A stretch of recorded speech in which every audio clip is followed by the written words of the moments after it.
Mbak, pilihin saya saham yang kira-kira naik 10% dalam 6 bulan. Soalnya 6 bulan lagi anak saya mulai sekolah. Aku sering dapet tipe pertanyaan kayak gini dari klien, terutama klien yang baru aja buka akun di sekuritas tempat aku kerja. Biasanya sih klien yang nanya gini mikir, Mbak kan kayak nabung saham itu loh yang kayak dibilang BEI. Jadi kita bisa naruh uang kita di saham terus nanti kita ambil kalau kita butuh. Jadi orang sering salah persepsi menyamakan nabung saham dengan kayak kamu nabung di bank. Istilah nabungnya itu kan memang kadang agak-agak bingungin ya. Nah, makanya aku buat video ini.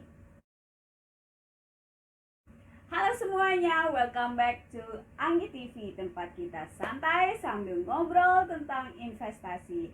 Halo buat kamu yang pertama kali datang ke channel aku, nama aku Anggi, salam kenal. Dan kalau kamu balik lagi ke sini setelah sekian kalinya, awas aja kalau belum subscribe dan belum follow Instagram aku, oke? Oke, kita bakal mulai video kita kali ini bahasin tentang nabung saham. Jadi apa itu nabung saham? Nah, nabung saham itu bahasa kerennya itu dollar cost averaging. Intinya itu sebenarnya kamu suruh beli saham, sahamnya sama, dan kamu terus melakukan pembelian itu dalam jangka waktu yang panjang. Panjang di sini nggak 6 bulan, apalagi kayak 3 bulan gitu. Apalagi kamu mikir yang kayak sebulan tuh udah lama loh mbak gitu. Oh itu jelas nabung saham bukan buat kamu guys. Jadi yang dimaksud nabung saham ini view-nya harus jangka panjang, dan jangka panjang itu menurut saya lebih dari 5 tahun. Saya pribadi sih menyarankan ke klien kalau mau nabung saham itu untuk kepentingan investasi, misalnya tujuannya itu kayak buat nabung anak kuliah.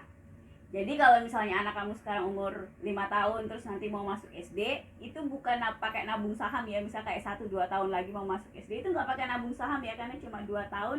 Menurut saya itu sangat berbahaya kalau kamu pakai metodologi nabung saham. Kalau cuma 2 tahun, ya kamu nabung aja lah tiap bulan di bank gitu kan, sisihin untuk nanti biaya yang kamu perlukan.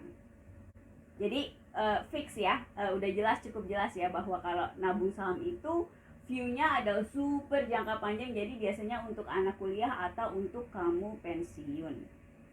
Kenapa sih view-nya nabung saham itu harus super jangka panjang?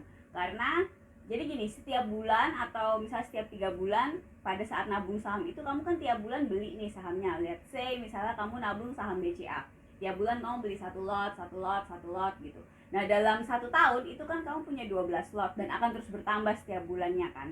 Nah itu diharapkan kalau kamu nabung saham itu karena harga sahamnya nanti akan naik berdasarkan waktu, makin lama dia makin naik. Nah itu baru kamu akan merasakan kenaikan dari aset nilai uang kamu itu. Dan kenapa sih kita harus nabung saham mbak, ribet-ribet, kenapa nggak taruh aja di bank? Mungkin ada yang nanya kayak gitu kan. Nah kalau kamu nabung di bank itu ini kamu browsing aja sih, aku nggak tahu sekarang kayak deposito tuh berapa, tapi misalnya let's say 5%.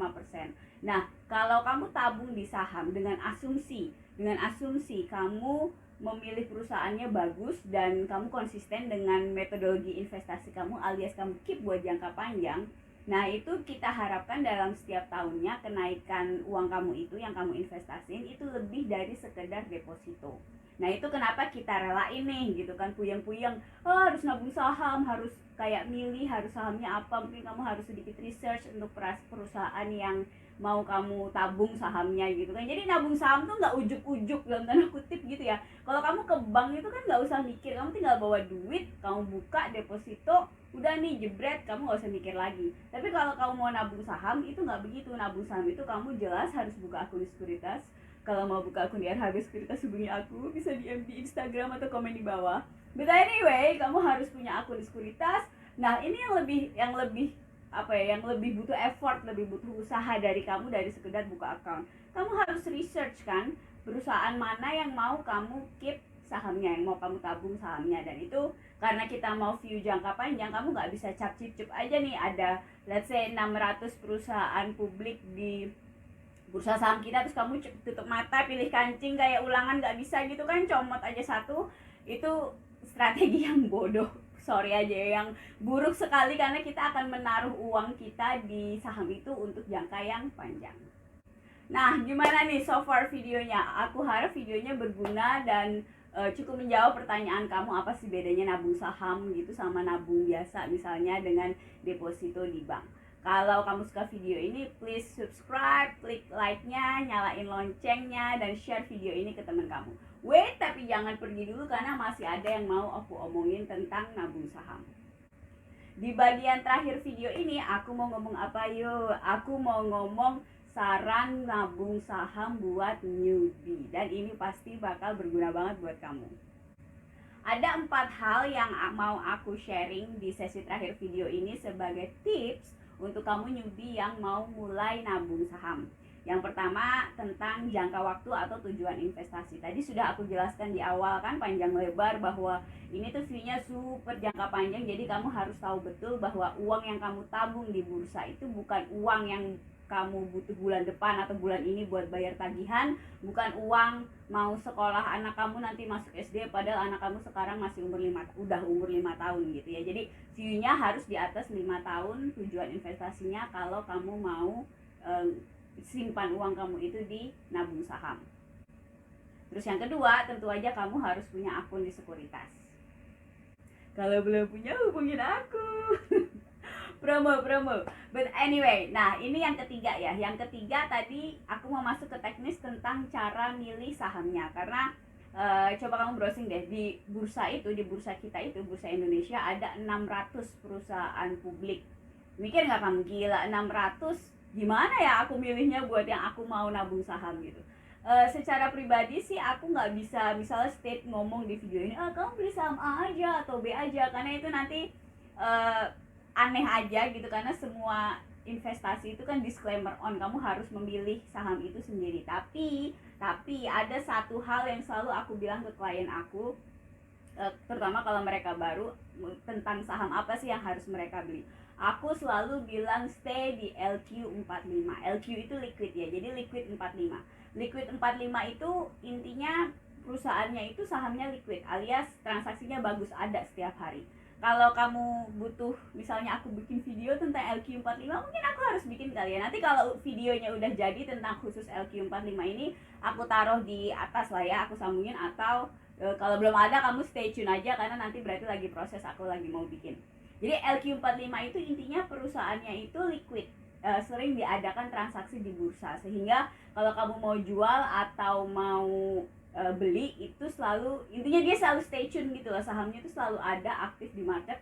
Itu akan, memang yang liquid itu belum tentu bagus ya, ini mau aku state, yang liquid itu belum tentu bagus, tapi akan sangat merepotkan kamu kalau kamu invest di saham yang tidak liquid. Jadi likuiditas itu begitu saham liquid, aku rasa itu udah cukup mensaring lah gitu, daripada kamu benar-benar clueless, benar-benar nggak tahu harus pilih saham yang mana dari 600 yang ada di bursa itu. Kebayangkan 600 dengan kamu fokus di LQ45, kamu tuh udah fokus di 45 saham yang liquid dan kamu sudah menyingkirkan 500 sekian yang lain yang tidak liquid. Itu udah PR kamu tuh udah udah selesai, udah mulai selesai banyak banget lah gitu, sudah benar-benar kesaring, dan itu membantu banget untuk fokus di LQ45.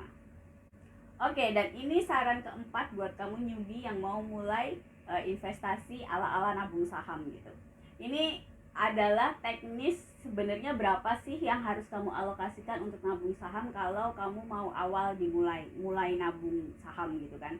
Nah, karena nanti isinya angka dan aku mau jelasin beberapa hal lah, menurut aku ribet kalau aku jelasin tatap muka begini. Jadi ayo kita ke layar komputer aku dan aku jelasin pakai slide di sana. Kita mulai bahas tentang teknis sebenarnya nabung saham itu gimana gitu awal-awalnya. Ini contohnya akan aku bagi menjadi 3 study case. Kita langsung ke study case yang pertama. Jadi di study case pertama ini ceritanya kita mau beli BRI dengan budget 500.000 sebulan. Yang kita lakukan adalah, ini aku kasih contoh aja, misalnya Januari nih 2021 kita transfer 500.000 ke RDI. Nah, pada saat Januari itu harga BRI Rp3.000 misalnya selembarnya. Jadi kan satu lot itu kita butuh 300.000. Kita beli deh tuh BRI satu lot, sisanya kan jadi 200.000, itu biarin aja di RDI. Nah, pada saat Februari kita transfer lagi nih 500.000 ke RDI. Jadi total saldo di RDI kan jadi 700.000, 500.000 tambah 200.000, sisanya dari Januari kemarin kan. Nah, Februari ini kita cek lagi nih, BRI berapa nih harganya? Misalnya harganya lagi 2.800. Berarti kita beli 2 lot kan, bisa. Karena 2 lot 2 lot 560.000. Sedangkan total uang kita ada 700. Jadi ya udah deh kita beli tuh 2 lot, sisa uangnya 140.000, biarin di RDI. Lalu Maret kita transfer lagi 500.000 kan ke RDI. Nah, total saldo kita di RDI 640.000. Untuk BRI pada saat Maret itu harganya 4.000. Jadi total satu lotnya 400.000 rupiah. Sisa uang di RDI 640 kurangi 400.000 kan 240.000. Untuk bulan-bulan selanjutnya kita lakukan hal itu lagi berulang-ulang. Nah, satu hal yang mau aku terangin biar kamu ngeh ya di sini. Jadi sengaja contohnya itu aku bikin, jadi apa yang terjadi ketika harga BRI-nya 3.000, kita beli satu lot. Ketika dia turun lebih murah 2.800, kita dapat 2 lot. Nah, ketika harganya 4.000 naik kan, itu kita dapat satu lot juga. Jadi aku cuma mau bilang bahwa itu yang tadi aku bilang di awal, bahwa kalau nabung saham itu kita harganya pada saat harganya lebih mahal kita akan dapat lebih sedikit, dan ketika harganya lebih murah kita akan dapat jumlah lot yang lebih banyak. Kalau kita lakukan dalam jangka panjang, teorinya kita akan mendapat harga rata-rata pembelian saham yang cukup murah. Nah, kita lanjut ke study case kedua. Study case kedua itu kita tetap mau beli BRI, tapi fokusnya adalah budgetnya itu kita beli 1 bulan 1 lot. Apa yang akan terjadi kalau fokus kita begini, rencana investasinya begini. Ini di Januari 2021, BRI-nya 3.000, kita akan beli 1 lot, maka kita butuh 300.000 kan. Nah, transfer dari 300.000 ke RDI untuk beli BRI 1 lot. Februari 2021 kita mau beli 1 lot lagi kan, dan pada saat Februari harga BRI-nya misalnya 2.800. Jadi kita transfer 280.000 beli BRI 1 lot. Nah, Maret kita gitu juga beli BRI 1 lot, tapi 1 lotnya berapa ya? Ternyata harganya lagi 4.000. Maka 1 lotnya 400.000. Kita beli 1 lot ini tadi kan berdasarkan rencana kita di awal. Jadi yang mau aku tekankan adalah bedanya study case pertama dengan yang kedua. Kalau yang pertama itu, ini kita fokus ke rupiahnya kan, ke budget 500.000 per bulannya. Kalau planning kamu seperti ini, maka yang kamu lakukan kira-kira begini rinciannya, gitu loh. Nah, kalau di study case kedua, yang kita fokuskan itu adalah pokoknya kita beli 1 lotnya BRI.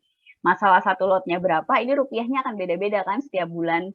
Oke, nah aku harap kamu nangkep ya maksud aku. Jadi di study case kedua kita dapat jumlahnya selalu 1 lot, tapi transfernya rupiahnya beda-beda.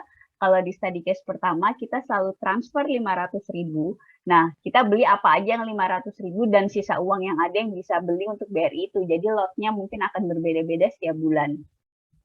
Nah, biasanya nih banyak nasabah yang kan biasanya kalau pengen nabung tuh pengennya yang bagus-bagus kan, yang kita tahu jelas perusahaannya bagus gitu, dan biasanya perusahaan bagus tuh harganya relatif mahal. Misalnya aja GGRM gitu, Gudang Garam 32.000, BCA itu juga sekitar 32.000 gitu kan. Terus kalau ICBP mungkin sekitar 10.000, 15.000, sekitar itu kan range itu. Jadi nasabah tuh sering, ya Mbak, aku kalau misalnya beli Gudang Garam 32.000, berarti 1 lotnya kan 3,2 juta. Itu banyak pasti langsung reaksi pertamanya adalah, wah aku sih nggak punya 3,2 juta buat disisihin setiap bulan. Jadi gimana dong? Yaudah deh aku belinya jangan GGRM deh, aku cari yang lebih murah. Biasanya kan logika mikir kita langsung kayak gitu kan. Nah ini di study case ketiga aku mau kasih contoh gimana kalau kamu misalnya maunya beli saham Sultan, tapi uangmu belum kelas Sultan gitu, alias uangmu tuh nggak cukup buat beli 1 lot setiap bulan. Nah ini yang aku sarankan untuk kamu lakukan. Misalnya budget kamu tetap 500.000 sebulan, tapi kamu mau belinya saham Sultan. Nah, itu yang kamu lakukan adalah setiap bulan kamu tetap transfer ke RDI sebanyak 500.000. Ini aku contohkan misalnya dari Januari sampai Juli, pokoknya kamu transfer 500.000 ke RDI setiap bulan. Nah, nanti kalau uang di RDI-nya itu sudah kekumpul, misalnya ini Juli 2021 sudah kekumpul 3,5 juta, 3,5 juta, nah, kan kamu bisa beli tuh GGRM-nya misalnya harganya waktu itu 30.000 gitu. Berarti kan 1 lot kan 3 juta. Nah, kamu bisa beli deh tuh. Jadi 7 bulan kamu dapat 1 lot GGRM. ya kan? Nah, sisa uang di RDI kamu 500.000. Nah, itu terus kamu lakukan. Ini aku kasih contoh misalnya udah nih Agustus kamu nabung begitu lagi 500.000, terus sampai Februari 2022. Itu kan 7 bulan juga, berarti 3,5 juta. Nah, sisa saldo bulan lalunya yang periode sebelumnya itu kan 500.000 kan. Jadi total cash kamu tuh ada 4 juta. Nah, udah gitu ya udah deh kamu lihat tuh gudang garamnya pas kayaknya udah cukup deh nih beli gudang garam satu gitu kan. Nah, udah cek aja gudang garamnya tuh di Februari harganya berapa. Misalnya ternyata oh harganya 35.000 gitu. Ya udah berarti satu lot kan 3,5 juta. Kamu beli aja tuh satu lot. Nah, sisa saldo di RDI 500.000. Udah deh kamu lakukan itu terus tiap bulan gitu untuk beli si gudang garam ini. Emang kayaknya progresnya lambat banget ya. Bayangin 7 bulan kamu cuma dapat satu lot karena kamu belinya gudang garam. Yaitu adalah konsekuensi dari uang kamu yang belum cukup buat beli satu lot setiap bulannya. Tapi sebenarnya itu bisa diakalin gitu. Nah, ini terakhir aku mau tegasin sekali lagi. Jadi kita itu fokusnya di nabung saham itu fokusnya tuh ke pilih perusahaannya ya. Jadi jangan karena misalnya, oh aku cuma mampunya misalnya 300.000 sebulan, 500.000 sebulan. Terus kamu mikir, berarti aku nggak bisa beli saham yang mahal, aku harus beli saham yang lebih murah gitu loh. Jadi nggak boleh logika berpikirnya itu kamu nentuin perusahaannya dari besarnya dompet kamu. Kamu harus kekeh milih perusahaan yang bagus, baru terus kamu pikirin walaupun misalnya kamu nggak bisa beli satu lot, gimana caranya kamu bisa beli itu saham dan nabung dalam jangka panjang untuk jangka panjang. Makanya aku kasih contoh di study case nomor 3 tadi. Hal terakhir sebagai penutup, nih aku mau bilang kan, kumpulkan uangnya baru beli saham yang kamu mau. Jadi aku harap 3 study case kita ini membantu pemahaman kamu tentang gimana caranya memulai nabung saham. Oke, selesai videonya tentang nabung saham guys. Thank you so much. Makasih banget kalau kamu udah stay masih nonton sampai video ini sampai sekarang di akhir. Aku bangga sekali sama kalian. Thank you. Terus jangan lupa subscribe, like biar video aku didukung algoritma YouTube dan sharing video ini ke teman-teman kamu, oke? Terus apalagi, oh jangan lupa follow Instagram aku supaya aku eksis di Instagram gitu kan. Udah sih itu aja. I'll see you in the next video, oke? Ciao.